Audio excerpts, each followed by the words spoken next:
Hello again, friends, and welcome to another segment here on Doc G's Wine and Spirits Review, a very special segment. This is the New Year's Eve segment. First time it's actually the second time I've done this. First time I've done it from this location, I think 2 years ago. I did an episode on New Year's Eve, and here I am again to share New Year's Eve with you. Hope you're enjoying your evening.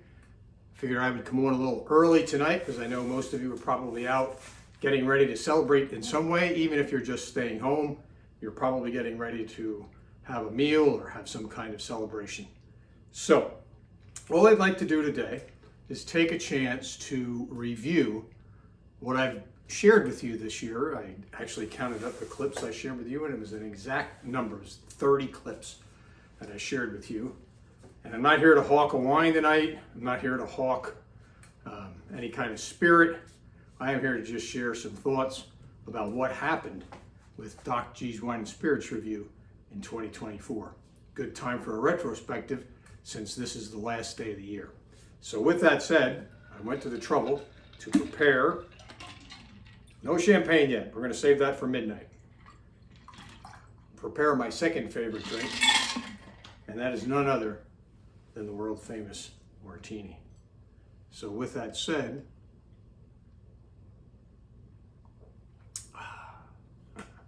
love those. Welcome and cheers. So what I'd like to do tonight is just take a chance to, I took some time to review all of the different clips, and I'm obviously not going to highlight all of them, but there were about 8 of them that stuck out to me. I jotted a few notes down here because I'm starting to get old. I might forget a few, or I might start adding too many. Either way, it wouldn't be a good thing. So before I begin those though, I want to give a little shout out. What I'm declaring is my favorite gin of 2024.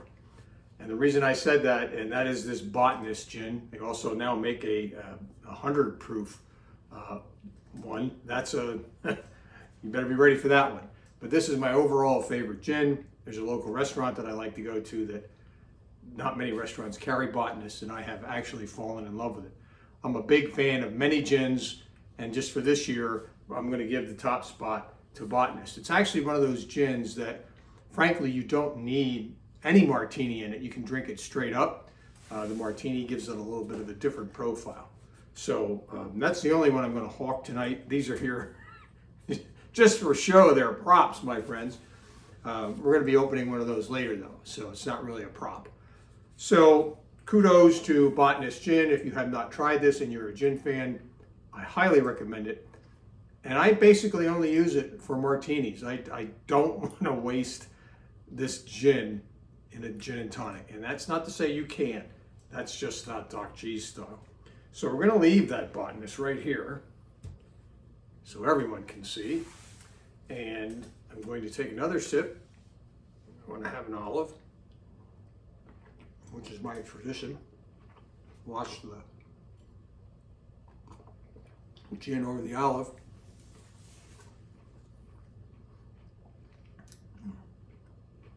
Nice olives, Mezza Coronas, big Spanish olives, soaked in vermouth. So, as I said, I did about 30 clips this year, starting in January and all the way to now. So that averages out to about 2-3 a month. I would probably do more if I had time, but I'm out buying wine and buying spirits. So let's go back all the way to the earliest clip of the year that I shared with you. If you remember, we did, which I thought was an odd pairing at the time, and I won't take credit for it. I kind of stole it out of a magazine, and that was the wine and Girl Scout cookie pairing, if you remember that. And you can all go back and look at these. That was kind of different, and I really enjoyed doing that.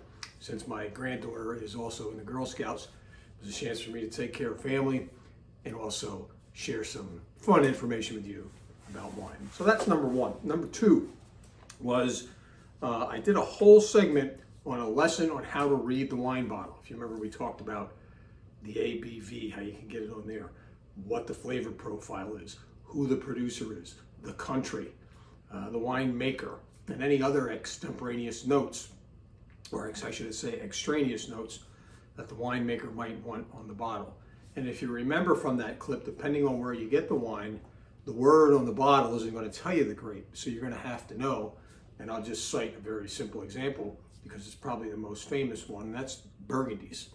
So if it's a Burgundy, it's a white, it's a Chardonnay. If it's Burgundy and it's Pinot Noir, it's Burgundy and red, it's definitely a Pinot Noir.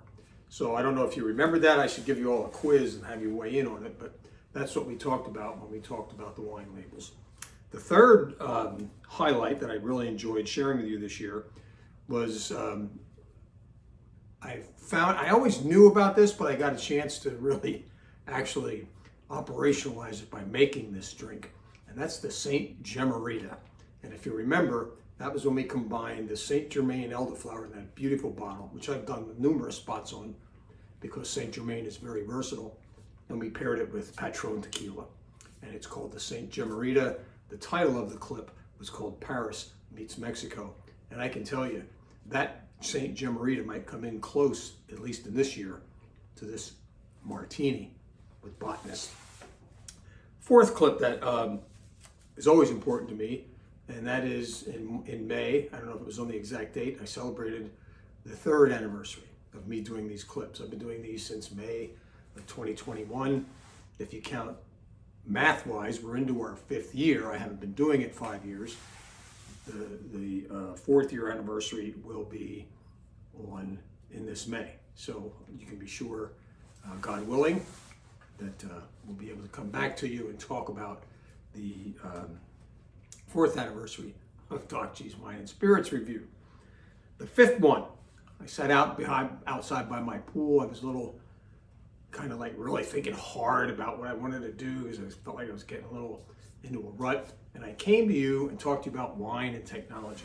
And if you remember, we talked about ChatGPT, or artificial intelligence, and how it can help you pair food with wine and learn a lot about wine. A lot of people are down on AI. If you're down on it, it's because you might have bad intentions for it. It is a fantastic resource for learning a lot of things about wine. I do it all the time for wine and food pairings to this date. I use the free ChatGPT. And I also talked to you about my wine storing app, and that's the CellarTrak app, which I have not stopped using and I still use. So that's a review of those two things, wine and technology. Number 6, I brought to you a segment at the time, which I thought was a little quirky, and that was on boxed wines. And frankly, I said I'd get back to you, and the reason that I didn't is that I was really had a curveball thrown to me. The boxed wines weren't quite as good as I expected them to be until I got to Tablas Creek this summer, or when I did our trip to Paso Robles, which I'll talk about later. And Tablas Creek Winery puts wine in boxes, B&B they call it, bag in a box. And we had some friends over one night, and there are 4 bottles in these 3-liter boxes. And we cleaned that bottle out in 3 hours, or that box out. And believe me, the people that I shared it with are into wine. So boxed wines were a thing, and I may come back to you, but just doing high quality boxed wines. Number 7, I talked to you about a wine book called The Wine Trails, 2011, but it brought back the whole concept of quality and price ratio, QPR, which right now is a thing with the price of everything. They should do a QPR on eggs. Is a dozen eggs worth $7 at the giant market? I'm not so sure. I'd rather have the wine. But QPR was all about getting the best bang for your buck and comparing. If you remember, the essential question was, if you bought a $15 bottle of wine and you buy yourself a $60 bottle of wine, is the $60 bottle of wine, it costs 4 times more, does it taste 4 times better? And that's the whole central question that you have to ask yourself as you go back. And you can go back and look at the clip if you didn't have a chance to see it, or this is the first time you're hearing about it. So let me stop and slow down for a minute, because these are best chilled. I always chill my glass. Remember, when you're making a martini and you get the chance, if you're out at a bar, ask your bartender to chill the glass. The way they'll do that is they'll throw some ice cubes in it and ice water. At least get them to do that. If they don't do that, they're not a top-notch bartender, in my opinion. But I freeze mine. This came out of a freezer before I have that drink, and it keeps it cold for a good 20, 30 minutes. Because usually by that time, it's gone. So my final highlight for the year has to be one of the last series of clips that I brought to you. I call it my video log. When I took a trip to Paso Robles, California, mainly to see Tin City. It's a wine and spirits community out in Paso Robles, and went out there with a group of good wine drinking friends, and we had a wonderful time, wonderful weather. We had maybe a drop of rain somewhere along the way. I got to go to Santa Barbara. I got to go to San Simeon Castle. And if you go back and look at all the clips, I've got to go to get some really fantastic wine. If you get the chance, because this will never go away, look up some wines from Paso Robles, Zinfandels. There's some good whites. Tablas Creek Winery, a little Italian style winery called Giornata. You got to do it. If you can get it, if you like the wine travel, Paso Robles is a good destination. So, I'm going to save the bubbly for later. I want to say to all of you, and I'm not going to finish this in front of you, it's too short a clip. You got to sip and savor these because it's a long night. It's only, what are we here? It's not even 6 o'clock yet. I told you I wanted to come on early, make sure I got this posted for you in case you get bored at a party tonight and you want to hear about New Year's. I'll come back tomorrow to wish you a Happy New Year on the actual day, but I want to do it right now. As you see here, Happy New Year, hashtag DGWSR, Doc G's Wine and Spirits Review. Remember, in the comment section, whether it's on YouTube or whether it's on Facebook, I post in both. I'm at DRGLO53 on YouTube. Remember to like it. I'm not doing this for money. I'm not trying to become an influencer. I'm doing this just because I like to talk about wine. I like to talk about spirits. So with that said, just 2 thoughts for you for the year. Always remember who your real friends are and enjoy yourself. It's later than you think. Happy New Year 2025. Cheers, and we'll see you on the other side.